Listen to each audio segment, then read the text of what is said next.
देखिए आज जी जी अदालत में टीएलपी का फॉरेन फंडिंग भी का मामला भी सामने आया और इलेक्शन कमीशन ने कहा जी ये फॉरेन फंडिंग पीनट्स थी, लिहाजा हमने इस पे एक्शन नहीं लिया। मुझे तो लगा इलेक्शन कमीशन भी, मेरा मतलब है कि टीएलपी जनरल बाजवा के दौर में टीएलपी को चूंकि जनरल बाजवा के जरिए माफी मिली थी और उनको उन बहाल भी जनरल बाजवा के जरिए हुए थे। आपको पता है आर्मी चीफ के घर में वो मीटिंग हुई थी मुफ्ती मुनीब और अकील करीम डैडी वाली, जिसमें वो सारा कुछ हुआ था।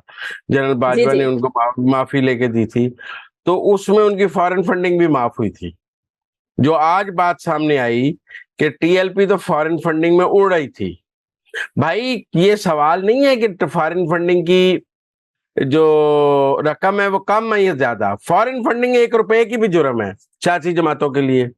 आपने ये क्या कहा कि उनकी बड़ी कम थी तो लिहाजा हमने एक्शन नहीं लिया। भाई 1 रुपए की थी, आपको एक्शन लेना चाहिए इलेक्शन कमीशन को। क्या मतलब है जिस जमात को जनरल बाजवा माफी दिला रहा था या एस्टैब्लिशमेंट माफी दिलाएगी उसकी फॉरेन फंडिंग माफ है, जिसके एस्टैब्लिशमेंट खिलाफ होगी उसकी फॉरेन फंडिंग माफ नहीं है। मतलब अगर आपने पीटीआई को फॉरेन फंडिंग में सजा देनी है तो टीएलपी को भी देनी पड़ेगी। बिल्कुल ठीक। ठीक है ना। अब ये भी काजी फायदीशा का इम्तिहान है कि क्या वो टीएलपी पर फॉरेन फंडिंग का रेफरेंस बनाने का हुक्म देते हैं या नहीं देते हैं। जब रिकॉर्ड पर बात आ गई है कि उनको फॉरेन फंडिंग मिली है, इलेक्शन कमीशन ने मान लिया है कि उनको फॉरेन फंडिंग मिली है, तो फिर फॉरेन फंडिंग का रेफरेंस क्यों नहीं दायर हो रहा? ये क्यों नहीं अदालत ने आज हुक्म जारी किया? मुझे तो नहीं समझ आई। वो कहते कि जी टीएलपी के खिलाफ फॉरेन फंडिंग का रेफरेंस फाइल करें और इसकी जमात की रजिस्ट्रेशन कैंसिल करें, फिर आज उस पर भी कोई कार्रवाई नहीं हुई। तो मेरा मतलब है अगर आपने कोई कार्रवाई नहीं करनी तो इतनी लंबी लंबी समातें करने का क्या फायदा है जी। मुज़म्मिल साहब, ये तो बहुत बड़ी खबर है, इस पे तो हुकूमत को एक्शन लेना चाहिए ना, हुकूमत जो है वो इसके हवाले हुकूमत, से। मैं कह रहा हूँ स्टैब्लिशमेंट पीछे है तो आप हुकूमत को एक्शन लेना चाहिए। आप भी तो बच्चों वाली बातें करती हैं। मैंने सारी कहानी आपके सामने रखी है। आप वो कहते हैं सारी रात हीर रांझा सुन के सुबह बंदे ने कह दिया हीर मुंडा सी या कुड़ी। पर मुज़म्मिल साहब, आपको भी पता है जब तक वज़ीर-ए-आज़म सीटों पे बैठे होते हैं वो कहते हैं हम सब कुछ कर सकते हैं, सब कुछ हम ही पर कर रहे हैं। मैं जब वो मुझे तो आपको कुर्सी तो से पता है उतरते ना। हैं तो वो कहते हैं हमारे हाथ बंधे हुए थे, हमने कुछ नहीं किया, हमसे करवाया गया, बल्कि हमारी नज़रों चलो के सामने होता रहा, हम देखते रहे। ऐसे ही होता है। अब हम इस पर फिर किसी दिन प्रोग्राम कर लेंगे। आज फॉरेन फंडिंग का मामला सामने आया, मैंने कहा हमें ये बात जरूर करनी चाहिए कि टीएलपी की फॉरेन फंडिंग को माफी नहीं मिलनी चाहिए, क्योंकि अगर पीटीआई की फॉरेन फंडिंग को माफी नहीं मिल रही तो फिर पीटीआई टीएलपी की फॉरेन फंडिंग को क्यों माफी मिल सकती है? अगर फॉरेन एक को फंडिंग माफ़ी जुर्म है। मिल रही है तो दूसरे को भी मिलनी चाहिए अगर फॉरेन फॉरेन फंडिंग। फंडिंग जुर्म है तो फिर टीएलपी की फॉरेन फंडिंग भी जुर्म है। अगर नहीं जुर्म तो फिर पीटीआई की भी नहीं जुर्म। फिर आप पीटीआई को क्यों घसीट रहे हैं? ठीक है। अच्छा, मतलब ये सब तीसरा जो मैं आपसे अभी सवाल करने लगी थी आसिफ अली जरदारी साहब के हवाले से, कि अंदर की बात क्या है कि वो नवाज शरीफ साहब को वज़ीर-ए-आज़म क्यों नहीं बनाना चाहते? क्योंकि हालाँकि इत्तेहादी जमात में जब वो वफ़ाक में थी, मुस्लिम लीग नून इक़्तिदार में थी, तो ये इत्तेहाद का हिस्सा थे पीपल्स पार्टी। तो अब क्या हो गया?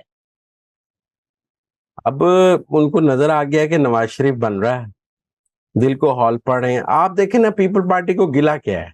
पीपल पार्टी को ये गिला है कि नवाज शरीफ की जमानत क्यों हो गई है।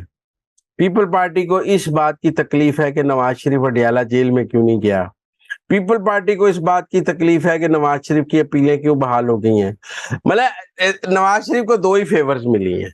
एक, उनकी फांसी जमानत हो गई, आते ही गिरफ्तार नहीं हुए। दूसरा, अपीलें हुँ, बहाल हो हुँ। गई। तीसरी तो कोई फेवर नहीं ना मिली उन्हें। बाकी तो मीनारे पाकिस्तान का जलसा जमात ने अपने दम पर किया है। अगर पीपल्स पार्टी में दम है और वो समझते हैं कि उनमें भी दम है तो ये मीनारे पाकिस्तान मौजूद है, आ जाए जलसा कर लें। किसी ने रोका है? मतलब तो बुलाओ कहीं ना। मज़ीद सीटों पर लड़ाई तो नहीं हो रही? कोई सीट नहीं देनी नवाज शरीफ ने आसिफ जरदारी को, टके की सीट नहीं देनी। एक सीट की एडजस्टमेंट नहीं करनी उसने पंजाब में। जिस तरह पीपल पार्टी सिंध में किसी को हवा नहीं लगने देती, इस तरह मुस्लिम लीग नून ने पंजाब में किसी को हवा नहीं लगने देनी। लिहाजा ना यूसुफ रजा गिलानी, ना कायरा, ना राजा परवेज अशरफ, ना मखदूम अहमद महमूद, किसी की सीट पर एडजस्टमेंट नहीं होनी नून की। नून ने अपने कैंडिडेट देने हैं, इनकी जमानतें जब्त हो जानी है। यही तो तकलीफ है। और दूसरी बात मैं ये समझता हूँ कि नवाज शरीफ अगर ने माहौल बनाया है मीनार पाकिस्तान के जलसे से, तो पीपल्स पार्टी भी लाहौर आके इतना बड़ा जलसा कर ले, मुल्तान में बड़ा जलसा कर ले, फैसलाबाद में कर ले, पिंडी में कर ले।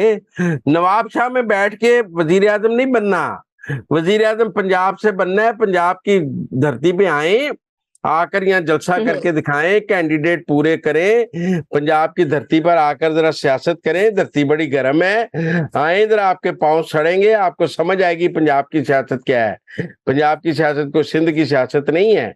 तो आइए जरदारी साहब, जरा पंजाब आए तो लाग पता जाएगा। फिर नवाज शरीफ की सदारत में मुस्लिम लीग नून पंजाब में क्लीन स्वीप करने जा रही है, क्योंकि जो पंजाब में क्लीन स्वीप करती है पार्टी, वही इक्तदार में और उसी पार्टी का वजीर आजम बनता है। अगर मुस्लिम लीग नून क्लीन स्वीप नहीं कर रही तो फिर पीटीआई कर रही है, पीपल पार्टी तो नहीं कर रही ना।